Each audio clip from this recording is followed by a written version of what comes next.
oral question for answer by the Council on the gender balance among non-executive directors of companies listed on stock exchanges. First of all, the authors of the question will start. Mrs. Regner for 2 minutes first. Thank you. So that men and women can be equally represented on boards, we need binding rules everywhere in Europe, because nothing will happen by itself.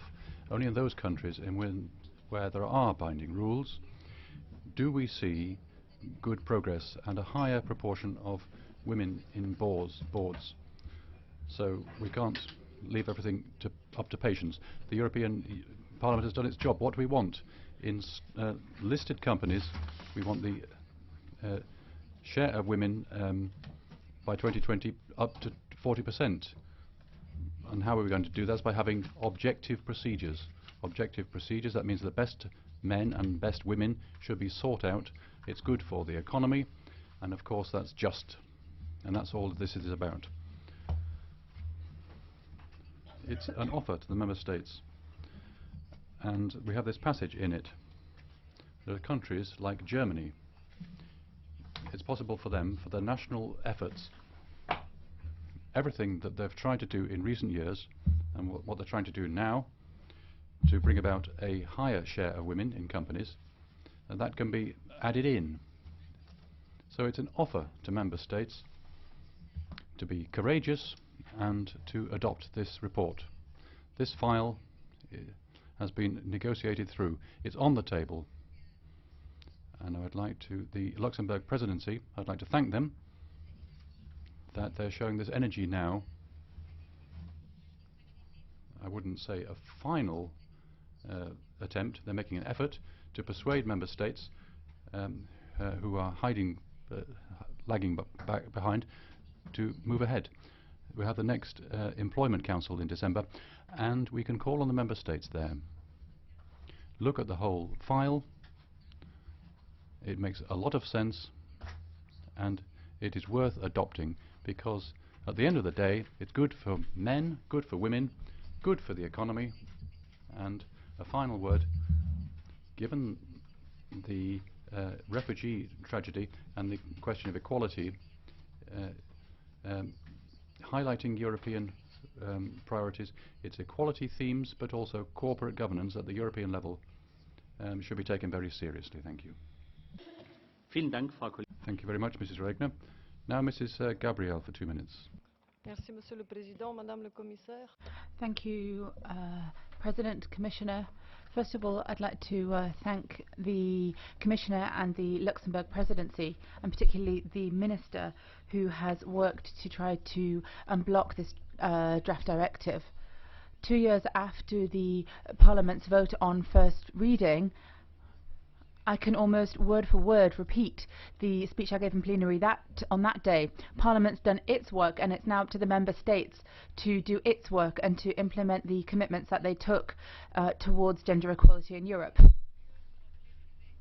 If I can just set out the facts, it seems that there are still some skeptics about the directive. First of all, we can see that a greater presence of women on boards leads to better governance and better economic performance. Once again, when are we going to fully implement women's value and potential in meeting economic and social objectives? Also, we need legislative pressure, because it works. Between the publication of the draft law and today, we've gone from 15.8% to over 20% of women on boards. The trend has gone up since the legislation was passed at European level. I also want to insist once again on the snowball effect that we can expect to see from this directive, and we'll see positive effects at different levels of hierarchy, not just linked to the measures that are implemented themselves. For those who are still not convinced, we have to at least be pragmatic. A second general comment: the legal basis which was chosen, which is a directive and proposals made by Parliament, already allows a great deal of room for manoeuvre to member states. The only thing that we're waiting for and have been for 2 years now is commitment from member states and consistent actions to ensure that we'll actually see some results. So the key words are responsibility, flexibility and a concrete commitment. And these words need to be heard by the member states. Thank you very much, Ms. Gabriel. Now for the Council, Minister Schmit. Monsieur le Président, President, ladies and gentlemen, members of Parliament, Ms. Regner and Ms. Gabriel. First of all, I would like to thank you for this opportunity to address you and to give you an update on our work on the Commission's proposed directive on improving the gender balance amongst company directors. The Parliament has already adopted a resolution on this in first reading, as you have just reminded us. This is a resolution which, to a great extent, supports the Commission's approach. In October, the Commission published new figures on the number of women directors in stock exchange listed companies, and these figures show that throughout the European Union, barely 1/5 of board members are female. Now, this is ludicrously low, but it is actually more than it was, so it is an upward curve, if a very gradual one. We're going to have to show a great deal of patience, I think, because at this rate we will be a long time before we reach any sort of equilibrium or equality. And therefore we have agreed that we need to up the pace a bit and accelerate the rate of progress. In 2010, only 1 out of 10 of the members of boards was female. So we are really going to have to continue to address ourselves to this problem. And there is absolutely no reason why in the 21st century company boards should be dominated by men. Greater equality on a company board would be a very positive signal. It would be a positive signal to society as a whole. Balance between men and women on decision-making bodies is not just a reflection of the principle of equality, but it's an important symbol which shows that diversity is valued, and as you yourself have said, Ms. Gabriel, it very often also shows that it creates better governance in companies. Ladies and gentlemen, the Luxembourg presidency has made this particular file one of its major priorities. We have presented a number of new legislative proposals of a drafting nature with a view to agreeing in Council on a compromise. The Council has been working on this particular file and has devoted a considerable amount of time to detailed discussion of the proposals. In the wake of all these discussions, we have now put this on the EPSCO Council agenda for Monday next week. We will then have a review of the issue and see whether it will be possible to obtain a qualified majority to support the proposals we're putting forward.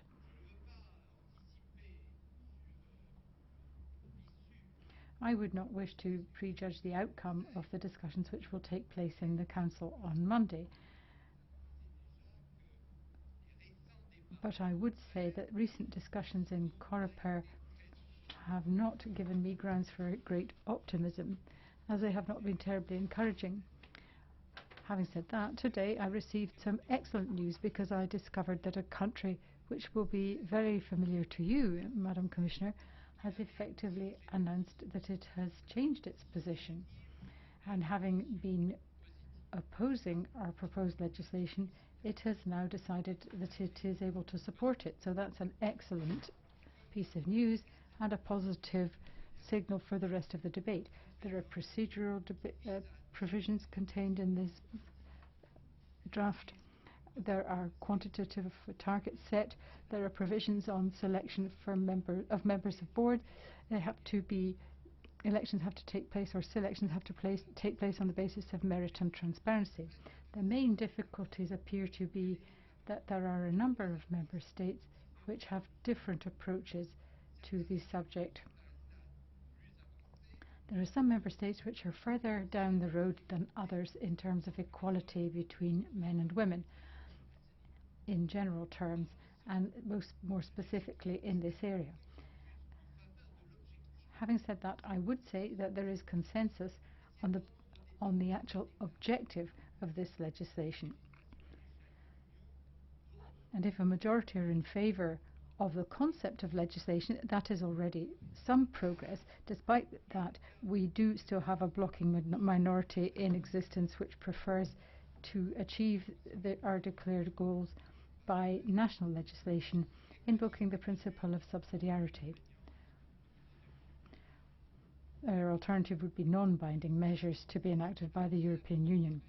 The Presidency has therefore looked again at the principles of equality between men and women in the Council conclusions, and I think that we are going to get the Council to adopt this on the 7th of December. Our work is based on a report from the European Institute for Equality, which has given us a review and update on the current situation in the European Union. So in conclusion, President, ladies and gentlemen, what we must do is ensure that the largest companies in the European Union are able to benefit from the talent and the dynamism of both men and women. This continent has a multitude of talent as yet untapped, and indeed, even today, 60% of those graduating from university are female. So this is a huge untapped reservoir of potential, and there is no reason why in the 21st century major companies, banks and important institutions should essentially be governed by men. I would like to take this opportunity to thank the Parliament for constantly promoting the principle of equality and constantly keeping this principle on its agenda through its resolutions, and I very much hope that this will be discussed next week, debated and voted successfully next week in the Council. Thank you. Mr. Schmit. Thank you, Minister Schmit. Now we'll start the debate. Ms. Le Grip first for 2 minutes. Thank you, President, Madam Commissioner, Minister. We're here this evening. Not many of us are here, unfortunately. 2 years after the vote, after the first reading vote of the Regner report on a greater share of women in large listed companies. And where is the work in the Council? The Minister gave us the good and bad news. We can conclude that we're with you with all our heart, and with the Commissioner when it comes to the progress on the Council on the 7th of December. My colleague Mariya GABRIEL said that in the European Parliament at first reading there was an effort in terms of responsibility, a strong commitment with a lot of pragmatism too, and respect of the positions in the member states, the principle of subsidiarity and the principles and wishes expressed by the member states. We've assumed our responsibilities. We've made some progress without giving up our commitment to a greater share of women in boards. Some of us in the Parliament think that quotas and a binding nature would work, and in France there's a law enacted in 2011, and 33% of women in boards there in major French groups. So constraint works, and we are aware of the different procedures in the member states, and we have to retain the spirit, and we have to make sure that the waste of feminine talent and the waste of women's skills, all the education invested in women and for women and girls could be better exploited. Speaker cut off. Thank you. Madam Le Grip, for a minute and a half, Mrs. Head. Thank you, President. On the 17th of July this year, a positive decision was taken by the current presidency of the European Union on this issue, on non-executive directors of companies listed on stock exchanges. And I'd like to thank the presidency for this. However, now we need a directive. Representation might be more equal and fair and on boards, but in reality, what we really need is to see women represented even more on the economic scene. There are boys' networks in the labour market that we see on the labour market, and we just see the same patterns from the past repeated. We need to have legislation. Thank you. Mrs. von Storch, for a minute. Thank you very much, President. The Parliament is trying to assert the principle of quota for women. Well, why would they do this? Why only for supervisory boards? And why not for engineers? And why not for the fire brigade? And why only gender quotas for women? Why not quotas for bisexual, intersexual, transsexuals? Then quotas might possibly be more, there might be more of a case for them. Employers, entrepreneurs can employ 100 men, they can employ 100 chimpanzees. It's their free decision in free enterprise. This is simply discrimination on the basis of gender. It's discrimination against individuals in the favour of a group, and I utterly reject it. Thank you. Thank you very much. Ms. von Storch, do you allow a question from Mrs. Regner? Bitte, Frau Kollegin. Mikrofon. Hören Sie? Gut. Can you hear me? Have you read the report? In the report, it speaks of procedures, objective procedures, to achieve a goal. It doesn't say anything about a quota. Das Ziel ist eine Quote von The objective is a quota of 40% in supervisory boards. This is an incorrect target. It's not going to improve the methods. It's a target which is going to entail discrimination against women because they're going to be employed because of being women, and therefore it's a target which is completely untenable. Thank you very much. For a minute and a half, Ms. Bilbao Barandica. Thank you, President. Today in Europe, 6 out of every 10 graduates are women. However, 8 out of every 10 leaders of European companies are men. This is unfair, unequal, and unjust, and damaging to the European Union's competitiveness. Quotas could be helpful in overcoming this type of problem. We need political vision which will spur women on to work for the European economy.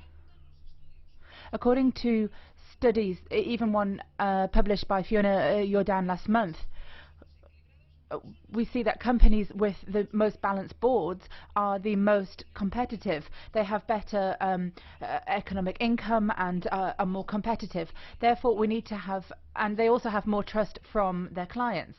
So it's not just for our economy, it's an innovative strategy that will work. We need public programs and legislation as well as investment. It will lead to a competitive advantage and will ensure that we have world leaders in our companies.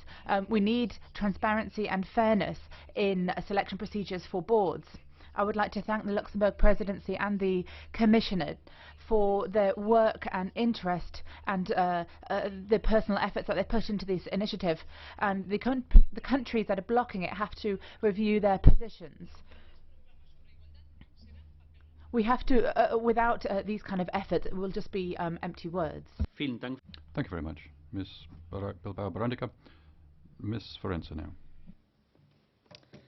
Grazie, Presidente. Thank you very much, President. I regret having heard what I have, a colleague disavowing the existence of a problem in front of all of us. On the 5th of November, women have been working for nothing, effectively, because of the differential between pay.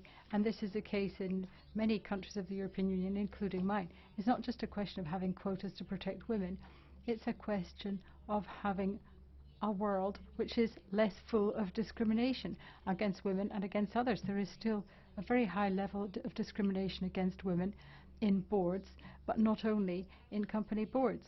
And therefore, what is at stake is trying to identify a strategy where we can finally help to break through the glass ceiling so that we can achieve a world where men and women can be equal, can enjoy the same rights and the same powers and entitlements. Thank you. Vielen Dank. Thank you very much, Ms. Forenza.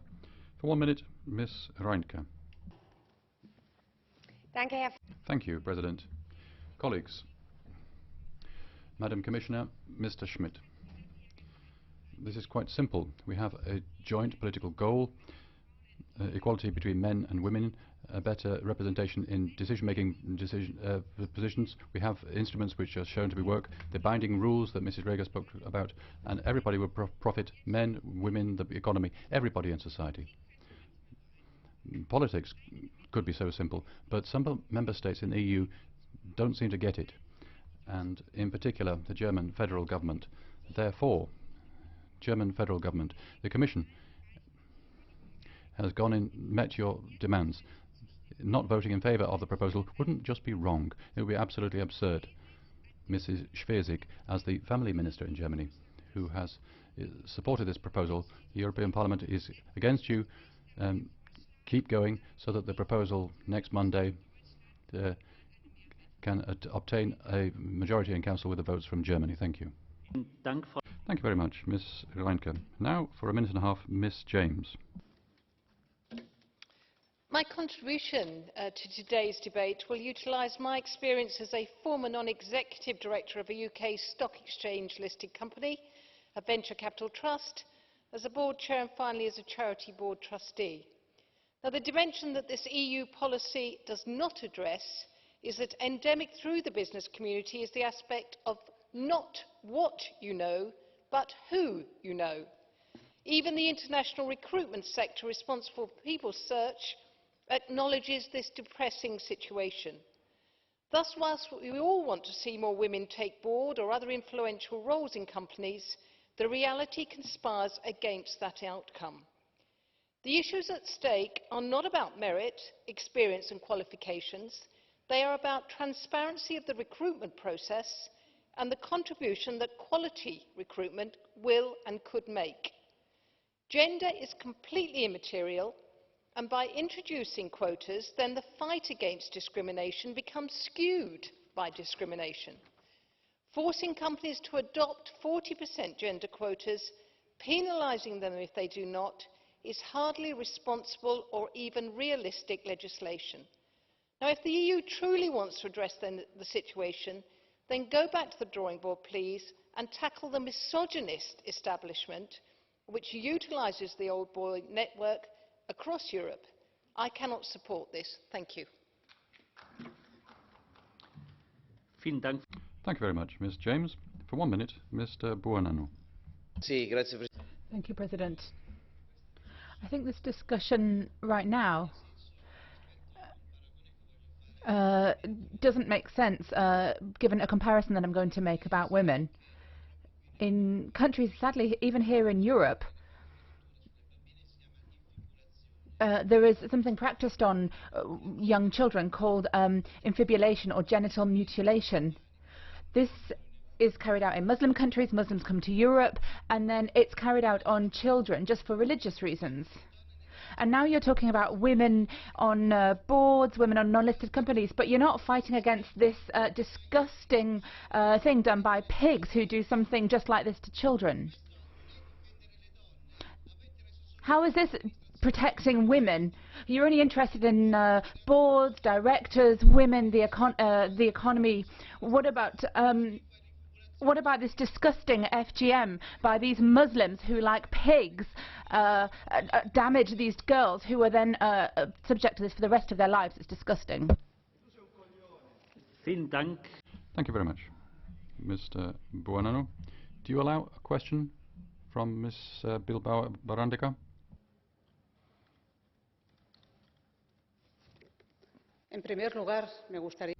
First of all, I'd like to say to you that we have been carrying out this debate in a spirit of respect for each other's opinions, and I'd request the same of you. I'd also like to ask you to participate in all the debates where we talk about equality, discrimination and the suffering of women the world over. And this includes girls and women from countries very different from our own. And we have had many, many discussions on many topics, including FGM, and I know that you have frequently not been present. Thank you, Ms. Bilbao Barandica. I understand what you say, colleague, but unfortunately that wasn't a question to the colleague. Mr. Buonanno.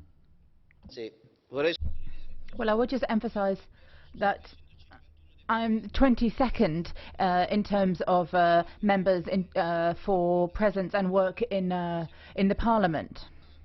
Secondly, I'm talking about what's happening in the world about women today, and you're talking about women on boards of non-exec companies. You only think about power. You don't think about what's happening in the world to women. You're radical communist chic, you're champagne communist. That's all you're interested in. Thank you, Mr. Buonanno. Mr. Buonanno, the debate is on the subject that colleagues have been talking about, and you weren't talking about that. Ms. Šuica, 2 minutes. Sorry, it's Ms. Šuica has the floor.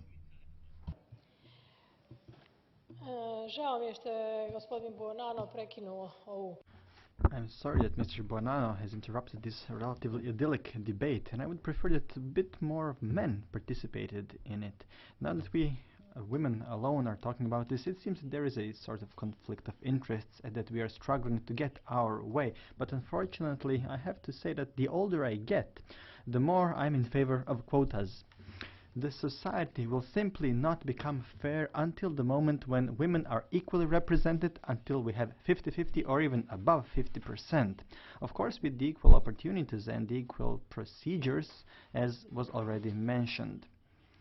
Therefore, we have huge progress since 2010, as Mr. Schmit has already said, and I would like to thank the Luxembourg presidency for keeping this topic high on the agenda, because we've reached from 11% to 21% of women in managerial boards. I believe that this is progress, but not sufficient. You told us to be patient. Women are famous for being patient, but I still think that it is high time to have this equality of genders and to have it show in these boards as well. I hope we'll succeed, but member states are those who need to react. And on Monday, 7th of December, we expect of you to influence these countries, so to speak, and to get them to accept this directive, because it is quite obvious that where we have the necessary legislation, people act differently in the member states as well. So I would like to ask of you to, since the Parliament has done its work,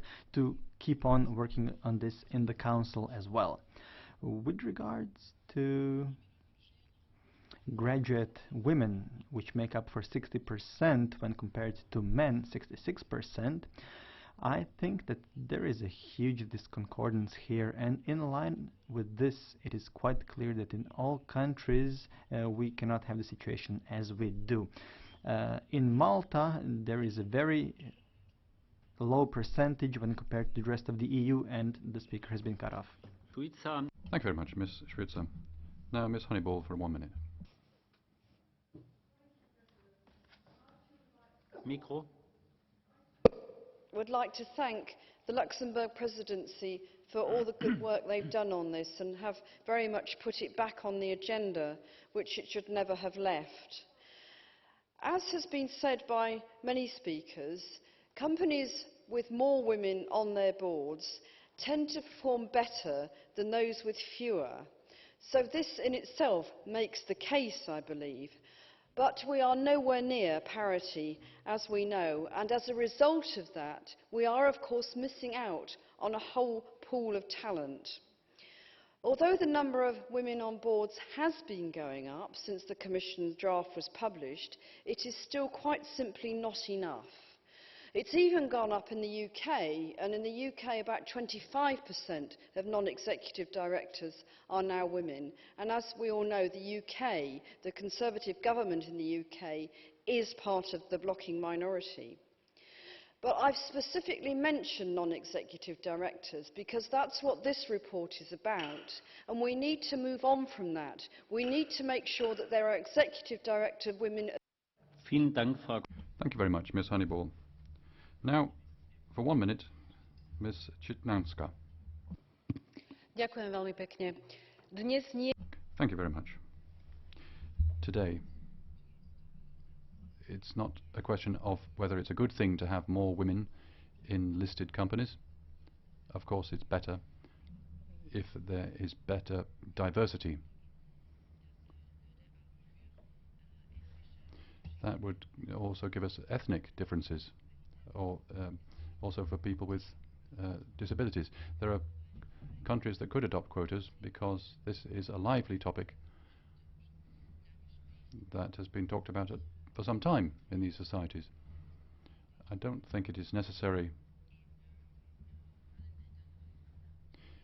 to support women in this way in all countries. We have other means of do this. Support men, work on infrastructure for families. Let's be leaders of politics for change and better leadership. That's perhaps a slower but a better way. Thank you, Ms. JITÄNSKÁ. I don't see Ms. WIKSTRÖM, so for 1 minute, Ms. AIUTO. Grazie, Presidente. Thank you very much, President. Colleagues, the five-star movement is always against quotas for women. This applies to stock exchange-listed companies, to politics and other companies too, because we think that genuine participation in society and should actually be achieved by our abilities and our competence, and we think that we can achieve this on our own on the basis of a meritocracy and transparency and fairness for all. We don't think it's right that we should have a dirigist approach here, that the powers that be should be dictating to us that quotas are required. We think that we're worth much more than that. Having said that, I think that it's important to point out that the decision-making procedure and the legislative procedure have let us down once again. As was the case with the maternity directive, the Parliament is simply standing idly by and failing to force the Council to take action. We need to have a clear and timely decision. That's what we needed in the case of the maternity decision, and we need the same here. Thank you. Vielen Dank, Frau Kollegin AIUTO. Es folgt für eine. Thank you very much indeed. The next speaker is Ms. KAPPEL for 1 minute. Thank you. From next year, companies must have a quota of 30%.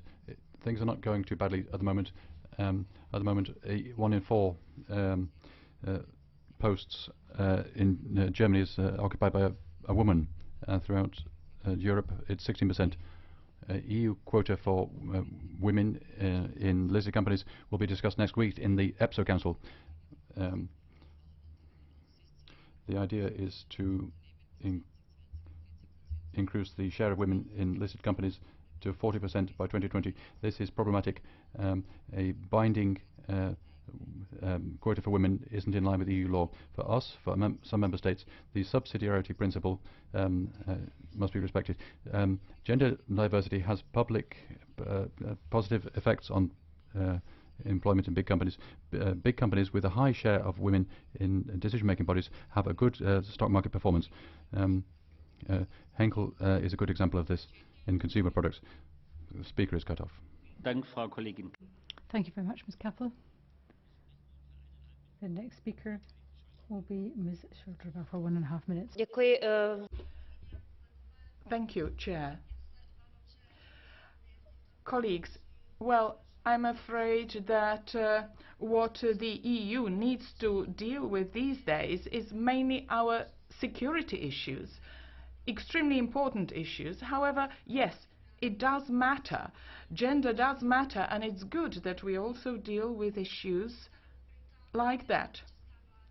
The Czech government has decided today to be in the club of those countries who take a positive approach to this issue, and has clearly declared that it is in favor of a balanced representation of men and women. We also want women to be well represented in big companies. In the Czech Republic, there will be 6 companies who will fall under the scope. However, I think we have not exhausted all the other means at our disposal, and I do not like the fact that we are starting with private companies. I think it should start with public companies, with our government and regional bodies. I think that member states should deal with it themselves, and the companies, private companies, should see that it is in their interest to have more women in their governing bodies. Thank you, President. Thank you to the Luxembourg presidency and to Nicolas Schmit for the effort that they've made and the energy they've breathed into these gender balance issues. We're talking about a 21% average of women's presence on boards of European listed companies. As Madame Le Grip said, some countries get 31%, some get 2.5%. We know that when there are laws, when there are legislative measures to help move towards this equality, it works. So it means that the discrimination is in where there isn't a law, where there's inequality, where there is this lack of will to see women on boards. So my question is as follows. The Commission's done its work, Parliament's done our work. We want this to be binding. We just want to hear, I would like to know, what are the arguments of the Member States who are against this? We want to be able to talk to them, to have a dialogue and try to find some kind of solution. Our goal is to find a solution. The speaker is cut off. Vielen Dank, Frau Kollegin. Thank you very much, Ms. Arena. The next speaker is Ms. Girling. Thank you, Mr. President. I think we all agree that women are woefully underrepresented, both at management level and at board level across the EU. There are differences, different member states, and things are improving. We should acknowledge that. I've always believed that the best man for the job is usually a woman, but I don't like quotas. I never have. I find them just a little bit demeaning, something a little bit demeaning about them. I do believe in merit. But I also believe in subsidiarity. And mine, and indeed my government's objection to this, has largely been on grounds of subsidiarity. That this is a decision that should be made by member states. So I wasn't expecting to see much in the Council position to interest me. So, what a surprise to read Article 4B on flexibility. Thank you, Luxembourg. At last, someone's listening. And maybe we have the beginnings of an agreement here. I wish you the best of luck. Vielen Dank, Frau Kollegin Görling. Thank you very much, Ms. Girling. Ms. KOZŁOWSKA-RAJEWICZ has 1.5 minutes now. Dziękuję bardzo, panie przewodniczący, panie ministrze, szanowni. Thank you very much, President. Minister, thank you very much. We've been talking about this directive a few times now in our Parliament, and we are talking about it again because a great many organizations and bodies care a lot about equal treatment in management bodies in publicly listed companies. Now Estonia, Germany, the Netherlands, Great Britain, Sweden are blocking this initiative, and I want to draw your attention that in this blocking minority, the motives for this blocking are different, because we have Denmark, Germany, Sweden, and the Netherlands, such countries who are dealing with this issue at great intensity and have many different solutions.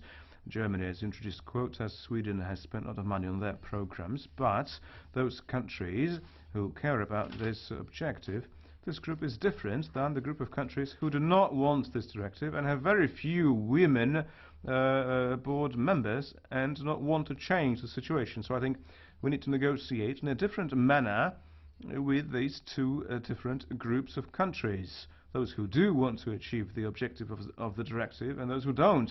So maybe alternative methods of achieving this objective could be included or agreed with this directive, because this way we could achieve our target, which is for women to break through the so-called glass ceiling, so female talents be no longer wasted, so they can fully participate in business. Thank you very much. Vielen Dank, Frau Kollegin Koz. Thank you very much indeed. The next speaker is Ms. Moody, who has 1 minute. Thank you, President. And I'd like to extend my thanks as well to the efforts from the Luxembourg presidency. It is astonishing to reflect that here we are in 2015, still having to fight so hard for gender equality. Alongside my colleagues, many of the colleagues here today, I do implore you to think about how we can make progress on this directive and realise that we do need to take action right now. We were deeply frustrated by the decision to refit the maternity directive earlier this year, and we need to have some change made on the issue of gender. And this directive, it isn't just about directors. It is about changing the shape of culture within companies. With more women at elevated positions, we can influence not just in those positions, but all levels throughout the company. Empowering women at the top works towards a more equal future for all. Thank you. Vielen Dank, Frau Kollegin. Thank you very much, Ms. Moody. The next speaker is Ms. Tomasic. Women are still underrepresented on the boards of European companies, although we have debated the problem in this House many times. We all agree that managing posts in companies should be equally accessible to men and women. Women must have equal opportunities as men because they are equally capable of learning, working hard, and perform the most complex tasks and lead other people. I want women to play an equal role in the world of business because they deserve it. With their hard work, not because of charity. Every woman who has earned her place in the managing board of a company with her knowledge and skills is doing an enormous service to our cause. Because of these strong women, we must change the mindset of business people in Europe and punish all forms of discrimination, positive or negative. Vielen Dank, Frau Kollegin. Thank you very much indeed, ma'am. The next speaker is Ms. Petir. Mr. Chair, in 400 of the largest Croatian companies, the percentage of women in management boards is 15% and 21% in supervisory boards.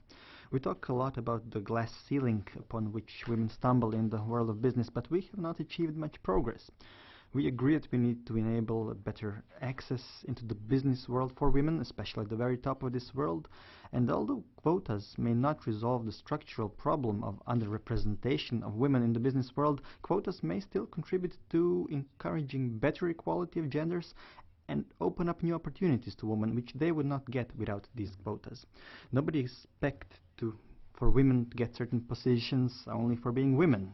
Quotas should rather serve as a stimulus to offer this opportunity to those women who have deserved it, who possess the necessary abilities and qualifications to manage companies, and who are denied managerial positions simply for being women. The world of business cannot only be the world of men, and today this is the case. We need to open it for women, and we need to be united in this. We have the necessary model, and we need to insist on its implementation, but in such a way as not to infringe upon subsidiarity and not to obligate private entrepreneurs on things that we cannot perform in the public sector. Thank you. Vielen Dank. Thank you very much, Ms. Petir. Sorry that I interrupted you too soon. Ms. Steinruck has 1 minute.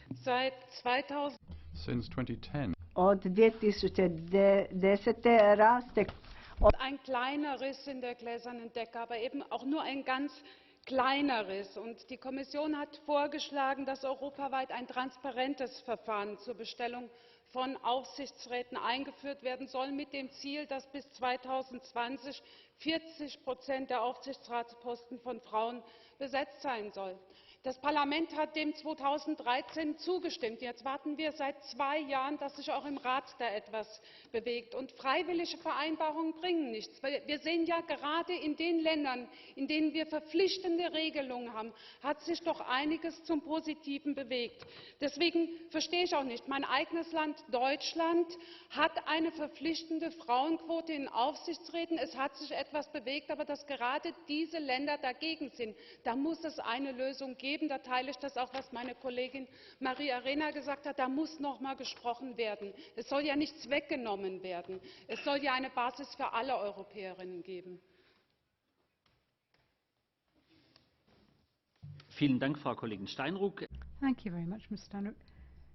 Ms. Komodini-Kakia has 1.5 minutes. Mr. Chair, I share my colleagues' disappointment on my very own country, Malta.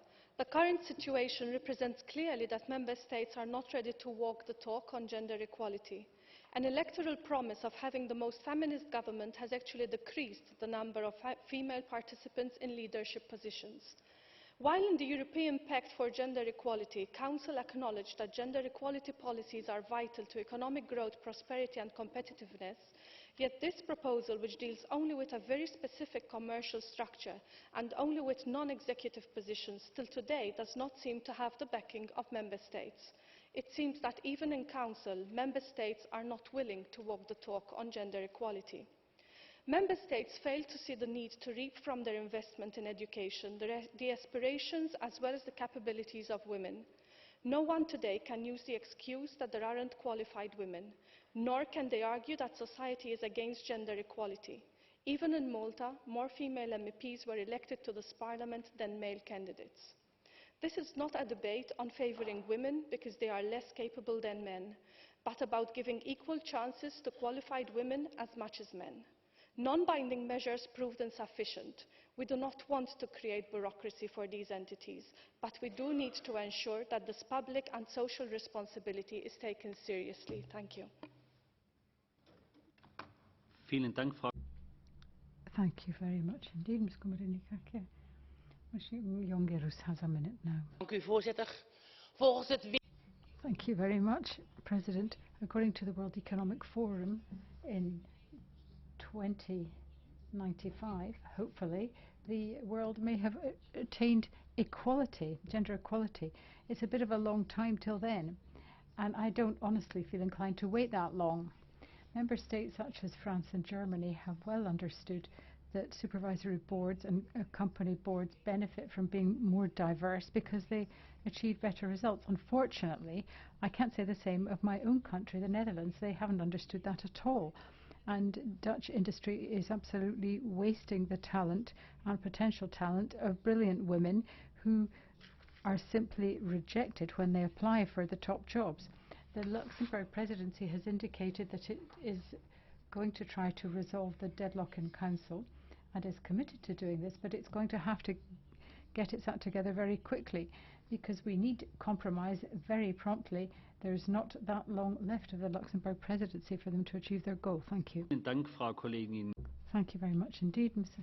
Jongerus. The next speaker is Mr. Seinfeld, who has 1 minute. Thank you, President. We're talking today on a serious subject and a delicate one. There are no reasons that in today's society of the 21st century there'd be no equal treatment of men and women. It's particularly relevant and important in public offices, particularly there where there is representation of the society. But it's not about the public sector. The problem lies in the private sector. And I understand it's there. One should remember that we're dealing with economic activity. So with the freedom of performing economic activity, we are dealing with the unattained right of property. On top of that, you have the autonomy of member states of shaping their legal systems within the countries. Now, this has to do with the principle of proportionality under EU legislation. Therefore, I understand the problem of the management boards, understand that it's very time-consuming, and I suspect this will be coming back to us because it's more about changing the culture and way of thinking and not about changing legislation. Thank you. Vielen Dank, Herr Kollege Sein. Thank you very much. The next speaker is Ms. Neuchel. Has a minute. Damen und Herren. Ladies and gentlemen,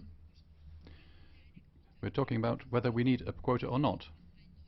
I say very clearly, we've had a quota for decades. For decades, we've had a men's quota. All you have to be is a man to get certain jobs.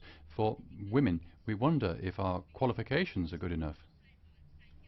As I say once again, for decades we've had a men's quota. The men's quota in Malta is 97.5%. The men's quota in Europe, on average, is about 80%.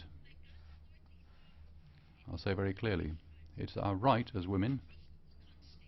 This is not unreasonable to call for 40%. It's our right, and it's not unreasonable. If we're 50, 60%, if we were to call for 50, 60 or 70%, we could say that might be too much. But we're just asking for what belongs to us. We've had this men's quota for decades. Frau Kollegin Neuchel. Thank you very much, Ms. Neuchel. We'll now go on to Catch the Eye. I think I should be able to give everybody an opportunity to speak. Besedo predsedujoči. Enakost spolov, ki je ena izmed pomembnih načel sodobne demokratične družbe. Gender equality is an important principle of a modern society. Equal participation of men and women in public and private life is important, of course.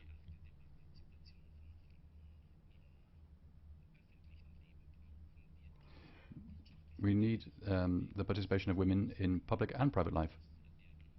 I'm happy that there's a common Council position on the 2013 directive on a 40% quota for the representation of the inadequately represented gender. Many studies show that supervisory boards which have a balanced gender representation have achieved more because the wishes of men and women are taken into account. Thank you. Frau Kollegin. Thank you very much. Mr. Marias. Thank you, Chairman. Since 2012, we have the proposal of directive so that 40% of non-executive positions in boards to belong to women in order to improve the participation of women in the boards that are in the stock exchange. It seems that the legislative pressure influenced the whole issue. Since in October 2015 we see that we had an increase of the percentage of representation of women in quoted companies compared to 2010. Then it was 11.9% in 2010 and it's 21.2% now. But in most countries of the European country, the percentages are quite low, with the exception of France, Germany and Finland, where the percentages are higher than 25%. Women, especially during an economic crisis, have more problems than compared to other groups. and this has been seen already. We have less jobs for women in all sectors, not only in quoted companies. Thank you. Vielen Dank, Herr Kollege. Thank you very much indeed. The next speaker is Mr. Jakovčić. Mr. President, we are on the good road, but the aim is still far away. When I was younger, I was a bit surprised by the fact that we need quotas, but after 25 years in politics, I'm deeply convinced that this is the only way if we want gender equality. We should ask ourselves what this parliament would look like if we didn't have quotas. Especially when we speak, and this also holds true of regional and local authorities. I was surprised by the mentioning of male quotas. We should be very frank in our discussions, but such statements I don't think are not constructive. Thank you. Thank you very much. The next speaker is Mr. Etheridge. Thank you, Mr. Chairman. 40% share of women as a binding rule across the EU in boardrooms was mentioned by the Commissioner. Any intervention on this scale is a blatant intervention into the free market by the state. Without free markets and free market enterprise, you don't have free people. What we need to be looking at is equality of opportunity, not equality of outcome. That's the most important thing. It's very, very important that politicians and well-meaning state authorities don't start with this kind of thing, closing down freedoms in order to have laudable goals. Freedom of opportunity is the main and only thing that matters in a real, truly free society. Vielen Dank, Herr Kollege S. Thank you, Mr. Etheridge. Now, Mr. Polčák. Děkuji za udělení slova, pane. Thank you for giving me the floor, Mr. Chairman. An intervention in the free market. Now, let me think a bit about that. I think that God or fate, or call it what you will, decides what the ratio of men to women is in the society. And this ratio is 51% of women to 49% of men. And that is the natural ratio. I am not against the 40% representation target in boards. I think that as soon as we divert from the natural ratio by the magnitude of tenths of percent, now that's what I call unnatural, and I don't think that free market is the decisive factor here. But I think let us clean up our own house. Not even the Commission meets the 40% quota. Show me a place in the public sector where the representation is anywhere near the natural ratio. So I think let's do our own homework first and then force private companies to do so. Vielen Dank, Herr Kollege Polčák. Zum Abschluss des Thank you very much. Ms. Wikström is the last speaker in Catch the Eye. I hela mitt liv så har jag arbetat för kvinnors rättigheter. Thank you. I have always, throughout my career, fought for women's rights. And I can see that even in Parliament there isn't exact equality. I think that the Commission proposals, however, is not the best solution for equal opportunities. I think women themselves have to decide how to be represented. We have to respect their right to self-determination, which is obviously a fundamental right in every democratic society and in the European Union. If we want there to be equal share of responsibilities, I think that what we need first and foremost are good services, for example childcare services, so that to allow women to work under the same conditions as men. Today there are many women who've had to give up their career to stay home with their children. I think we must have the best housewives in the world, these women who've studied at university and they're educated but are still at home. Thank you very much. I did at the outset say that I could accept all the requests for Catch the Eye, but I can't take additional people during Catch the Eye. Therefore, I now need to conclude that and ask Mr. Schmit to reply for the Council. Monsieur le Président, President, ladies and gentlemen,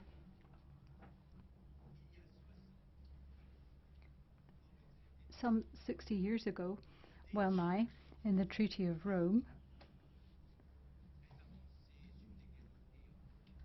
the concept of equality between men and women was not so far advanced, and the men who drafted it nevertheless inscribed into the principles of the treaty equal pay for men and women. Now this is quite striking because the pay gap between men and women was huge at the time, absolutely huge. Nowadays, today, we still see, as I said, some 60 years after the drafting of the Treaty of Rome, that there is a gap between pay of men and pay levels of women. But just imagine if we had not actually seen this principle in the founding treaty of the European Union. Do you imagine that we would be where we are today, even if today's situation is still as yet very unsatisfactory? Therefore, I think that what is on the table now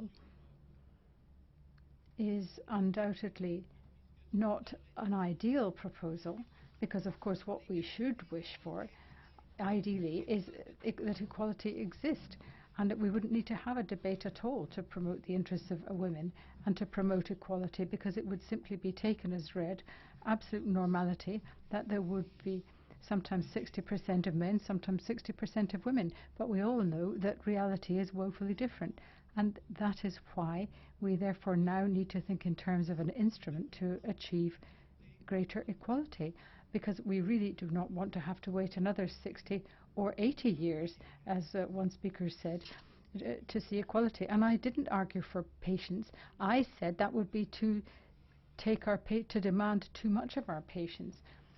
Now, as to the Council's position, the position is not so very different from what I've heard here from the different corners of the chamber. Sometimes the problem is subsidiarity, sometimes the issue is that there's a lack of agreement on whether we want a mandatory instrument or whether free enterprise should hold sway, whether free enterprise allows the good choices, adequate choices to be made.